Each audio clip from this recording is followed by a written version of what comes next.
This is Inside Indiana Business Radio for the morning of Wednesday, February 21st, 2024. I'm Alex Brown. The United States produces approximately 70% of the world's supply of peppermint and spearmint, and a large amount of that is farmed in northern Indiana. The state is the third largest producer of mint, which is distilled into mint oil that is used in products such as chewing gum, toothpaste, and liqueurs. But farmer Chris Mathis says the industry is in decline. Competition from synthetic mint components, mainly coming out of India and China. Those things have really eaten into the demand for North American mint oils. And then the second thing, agronomically speaking, is just access to reliable herbicides. The registration process from the EPA is a lengthy one, and the number of mint acres in the United States as compared to corn and soybeans is a fraction of a fraction.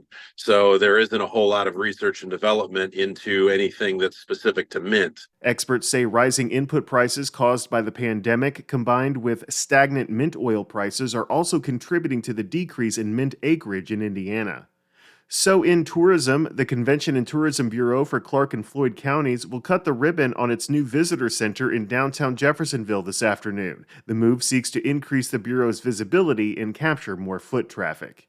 Indiana lawmakers voted to lift a nearly 40-year ban on happy hours Tuesday. Legislators sent House Bill 1086 to the governor's desk with bipartisan support in a 38-10 vote. The bill would allow restaurants to sell alcoholic beverages at a reduced price for portions of the day. If signed by the governor, the law would go into effect July 1st. From the number one source for Indiana business news, this is Inside Indiana Business Radio. IBJ Media, Inside Indiana Business, and the Indiana Economic Development Corporation invite you to the Engage Indiana series, presented by CareSource, Indiana University, and Old National Bank. With an unrelenting focus on growing Indiana's economy, we'll dive into each region's unique challenges and distinct opportunities for growth. 9 regions, one goal. Indiana's bold future starts here. Discover more and register at ibj.com/engage. In January, Neil McDonald was named Chief Financial Officer of Evansville-based Cook Enterprises. He succeeds Susan Parsons, who is retiring from the role after 40 years and helping with the transition. In a special Q&A for our Evansville Region Report newsletter, the Evansville native talked about his goals in his new position. Certainly want to meet and assimilate with the team. Get out to all the subsidiary locations, understand the business, get on the ground floor, right? Really understand what are driving results, right?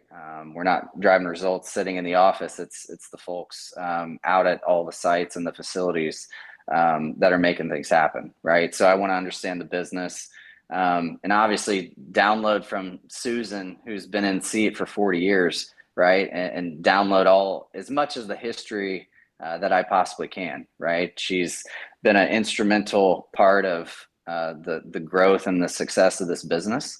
So, I just want to continue to build on that, learn from her while she's still here, and be in a spot where I can hit the ground running when that time comes that she finally transitions out.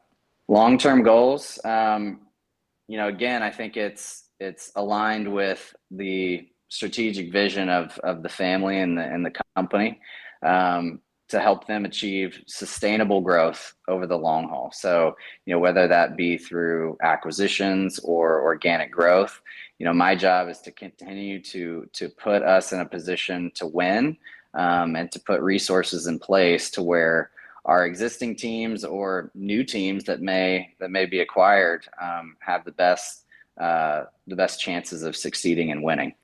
The operator of the Indiana Toll Road in northern Indiana has completed a solar project it says will generate enough energy to service more than 1/3 of the toll road's electricity needs. ITR Concession Company said Project Soleil is expected to reduce annual carbon emissions by about 900 metric tons. Toledo, Ohio-based Solcient Energy installed solar energy systems at 14 locations along the toll road as part of the project. The solar arrays will provide 100% of the energy needs of maintenance barns and toll plazas at each of the locations. Indiana Toll Road Concession Company says any excess energy generated by the solar arrays will be sent back to the grid to power local neighborhoods.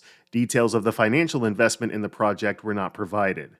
Purdue Daniels School of Business Dean Jim Bullard is this week's guest on the Business and Beyond podcast with Gary Dick, presented by PNC, a weekly conversation with high-profile Hoosiers in business, sports, and entertainment, and beyond. Available now from your favorite podcast provider. I'm Alex Brown for Inside Indiana Business Radio on Demand.